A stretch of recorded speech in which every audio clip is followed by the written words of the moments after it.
ये कहानी 15 साल की जैन नाम की लड़की के ऊपर आधारित है, जिसे 32 साल के एक चाइनीज अंकल से प्यार हो जाता है। उसके बाद ये लोग सुबह शाम खाते पीते बस दिन रात टपाटप करते हैं, लेकिन जैन के घर वालों को सिर्फ पैसों से ही मतलब था। उसके बाद इन लोगों के टपाटप के कार्यक्रम में फुल स्टॉप कब लगता है वो आज की इस वीडियो में हम देखने वाले हैं। मैं जिस मूवी को एक्सप्लेन करने वाला हूँ उसका नाम है द लोवर, जिसे 1992 में रिलीज किया गया था। मूवी के स्टार्टिंग सीन में हम एक बूढ़ी माता को देखते हैं जो हमें लिखकर कुछ बताने की कोशिश कर रही थी, और उसके बाद हम 15 साल की एक जैन नाम की लड़की को देखते हैं जो कि स्कूल जाने वाली एक लड़की है, और वो अपने घर में अपनी माँ और 2 भाई के साथ रहती है। और यहाँ पर जैन की माँ एक टीचर है, लेकिन जैन के बड़े भाई का बिहेव जैन को बिल्कुल भी पसंद नहीं होता, क्योंकि वो हमेशा ईगो में ही बात करता था और वो अपनी छोटे बहन को हमेशा परेशान किया करता था। और ये बात जैन अपनी माँ को बताती है, लेकिन उसकी माँ उसके बड़े भाई को कुछ भी नहीं बोलती। और यहाँ पर जैन अपनी स्कूल की छुट्टी होने की वजह से वो अपने घर पर आई हुई थी, और स्कूल की छुट्टियाँ समाप्त होने के बाद वो लोग स्कूल के लिए वहाँ पर वापस जाने लगते हैं, और उसकी मॉम भी उसके साथ उसे छोड़ने के लिए जाती है। उसके बाद जैन नाव से बाहर निकलकर चीजों को सर्व कर रही थी, तभी उसी दौरान कार में बैठा एक इंसान कार से बाहर निकलकर जैन को ताड़ रहा था, जो कि काफी अमीर और मेड इन चाइनीज था। उसके बाद वो जैन के पास जाता है और उसे सिगरेट ऑफर करता है, लेकिन जैन इस पर उसे मना कर देती है और बोलती है कि मैं सिगरेट नहीं पीती। और मैं आपको बता दूं कि इस चाइनीज लड़के का नाम टोनी है, और वो जैन को बताता है कि मैं इसी गांव का रहने वाला हूँ, और अगर तुम चाहो तो मैं तुम्हारे हॉस्टल तक तुम्हें छोड़ दूंगा। जिसके बाद जैन भी उसकी बातों को मान जाती है, क्योंकि उसे भी लग्जरियस कार में बैठना था। कार में बैठने के बाद दोनों को एक दूसरे से बात करने का मन था, लेकिन उन लोगों के पास कोई भी पॉइंट नहीं था। तब जैन उस व्यक्ति को बोलती है कि मैं बस अभी 17 साल की हूँ, और उसके बाद टोनी भी अपनी एज 32 साल बताता है। उसके बाद पता नहीं उन दोनों के बीच में चरम सीमा कहां से आ जाता है, और टोनी उसके हाथ को पकड़ लेता है। परंतु जैन को भी यहाँ पर इस बात का बुरा नहीं लगता, क्योंकि वो भी टोनी में इंटरेस्ट ले रही थी। और यहाँ पर जैन टोनी को अपनी एज इसलिए गलत बताती है ताकि टोनी उसके करीब आ सके। उसके बाद टोनी जैन को उसके हॉस्टल पर छोड़ देता है और वो वहाँ से चला जाता है। जैन की लाइफ में पहला व्यक्ति आता है, इसलिए वो काफी खुश थी, और वो एक्साइटमेंट के चक्कर में उसकी सारी बातें अपने फ्रेंड को बताने लगती है। अगली सुबह जब जैन अपने घर से स्कूल जा रही थी, तभी स्कूल के बाहर उसे टोनी की कार नजर आती है, जिसके बाद जैन टोनी का इशारा समझ जाती है और वहाँ पर उसे किस करके वहाँ से चली जाती है। और यहाँ से टोनी के प्यार के बुलबुले फूटने लगते हैं, क्योंकि यहाँ पर टोनी को एक बात क्लियर हो जाती है कि जैन भी उसे अब लाइक करने लगी है। शाम को जैन की स्कूल की छुट्टी होने के बाद जैन टोनी को ढूंढने लगती है, लेकिन टोनी वहाँ पर नहीं होता।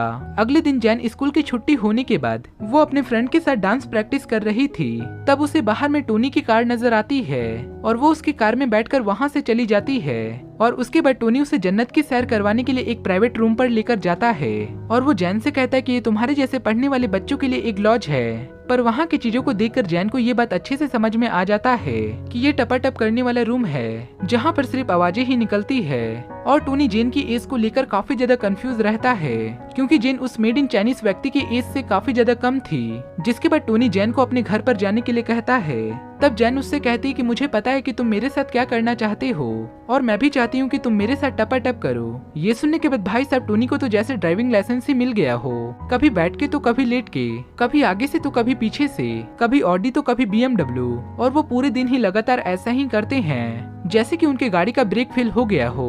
उसके बाद जैन टोनी को बताती है कि मेरे डैड के एक्सपायर होने के बाद हमारे घर की फाइनेंशियल कंडीशन काफी ज्यादा खराब हो गई है। जिसके बाद टोनी को ऐसा लगता है कि जैन ने मेरे साथ सिर्फ पैसों के लिए ही टपाटप किया था। तभी जैन उससे बोलती है कि मैं एक राइटर बनना चाहती हूँ, और मैं अपनी फैमिली की सारी समस्याओं को दूर करना चाहती हूँ। जिसके बाद टोनी उससे बोलता है कि क्या मैं तुम्हारी मदद करूँ, और इस पर जैन उसे साफ साफ मना कर देती है। उसके बाद वो दोनों एक होटल में डिनर करने के लिए जाते हैं, जहाँ टोनी जैन को बोलता है कि हमारे चाइनीज में एक वसूल है, और मैं एक चाइनीज हूँ, और मेरी शादी भी एक चाइनीज लड़की से ही होगी, और मैं तुमसे शादी नहीं कर पाऊंगा। जिस पर जैन अपने आप को सांत्वना देने के लिए जैन भी उससे बोल देती कि मैं भी तुमसे शादी नहीं करना चाहती, और ये एक सुनहरा पल है जो मैं तुम्हारे साथ जी रही हूँ। लेकिन रात को सोने समय जैन काफी ज्यादा रोने लगती है, क्योंकि जैन को टोनी से सच्चा वाला प्यार हो गया था, लेकिन अब जैन अपने प्यार को टोनी को नहीं बता सकती थी। और अगले दिन से जैन स्कूल जाने के बहाने से टोनी के साथ पूरा दिन टपाटप करती थी। एक दिन जैन की मॉम उसे टोनी की कार से आते हुए देख लेती है, और घर पहुँचने के बाद जैन को उसे एक लेटर दिखाती है, जो कि जैन की स्कूल कंप्लेन थी, क्योंकि वो काफी दिनों से स्कूल नहीं जा रही थी। और उस लेटर में लिखा हुआ था कि जैन काफी दिनों से स्कूल नहीं आ रही है। जिसके बाद जैन की मॉम उससे काफी ज्यादा गुस्सा होती है और वो उससे पूछती है कि तुम इतने दिनों से कहाँ थी।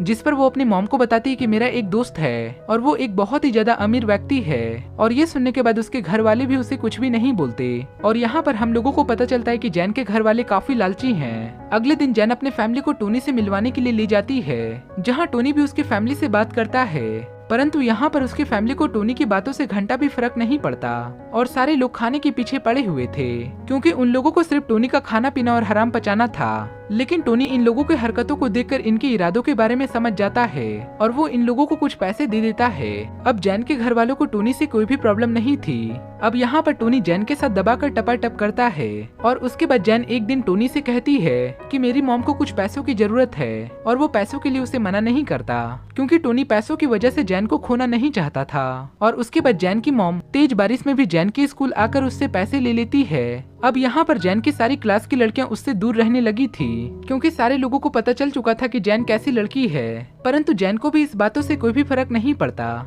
और उसके बाद जैन टोनी से कहती कि मुझे आगे की पढ़ाई करने के लिए फ्रांस जाना होगा। और उसके बाद टोनी जैन को अपनी माँ की दी हुई डायमंड रिंग उसे दे देता है, ताकि रिंग के बहाने वो टोनी को याद रख सके।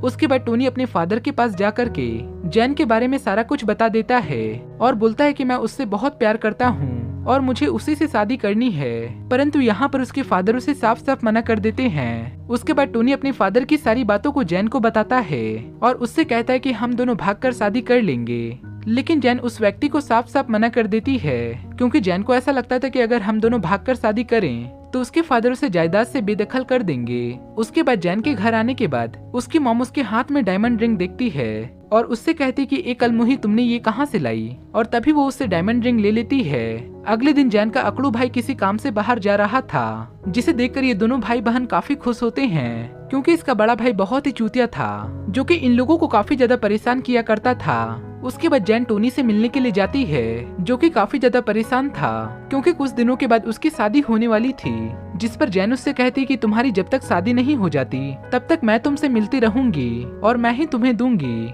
लेकिन यहाँ पर टोनी फिर भी रोता रहता है। अब यहाँ पर जैन अपने आगे की पढ़ाई करने के लिए फ्रांस जाने के लिए पूरी तरह से तैयार थी। जिसके बाद जैन की मॉम उससे कहती है कि हमें फ्रांस जाने के लिए हमारी पूरी मदद टोनी ने करी है। जिसके बाद जैन टोनी से मुलाकात करने के लिए जाती है और पूरे दिन वेट करने के बाद भी टोनी उसके घर पर नहीं आता और फ्रांस जाते समय उसे टोनी की कार नजर आती है। जिसके बाद उसे ऐसा लगता है कि टोनी उससे मिलने के लिए आया है, लेकिन टोनी भी वहाँ पर नहीं आता और फिर जैन काफी ज्यादा रोने लगती है। अब यहाँ पर हम आपको बताते हैं कि जो स्टार्टिंग में आपने बूढ़ी माँ को देखा था, जो लिखकर कुछ हमें बताने की कोशिश कर रही थी, वो असल में जेनी ही थी और ये सारी कहानी को लिखकर वो हमें बता रही थी। तब उसी दौरान उसे टोनी का कॉल आता है और वो उससे कहता है कि मैं शादी के बाद भी तुमसे ही प्यार करता हूँ और मरते दम तक मैं सिर्फ तुमसे ही प्यार करता रहूंगा। और जितना कुछ भी आपने इस वीडियो में देखा वो जैन नाम की एक बूढ़ी औरत ही कर रही थी, जिसने अपनी कहानी को बताया और ये मूवी यहीं पर समाप्त हो जाती है। आई होप कि ये हमारी वीडियो आपको जरूर पसंद आई होगी। वीडियो पसंद आया हो तो वीडियो को एक लाइक करें और आगे भी हमारे साथ बने रहने के लिए चैनल को सब्सक्राइब करें और नीचे दिए गए बेल आइकन को जरूर दबा दें, ताकि आने वाली वीडियो की नोटिफिकेशन आपको हमेशा मिलती रहे।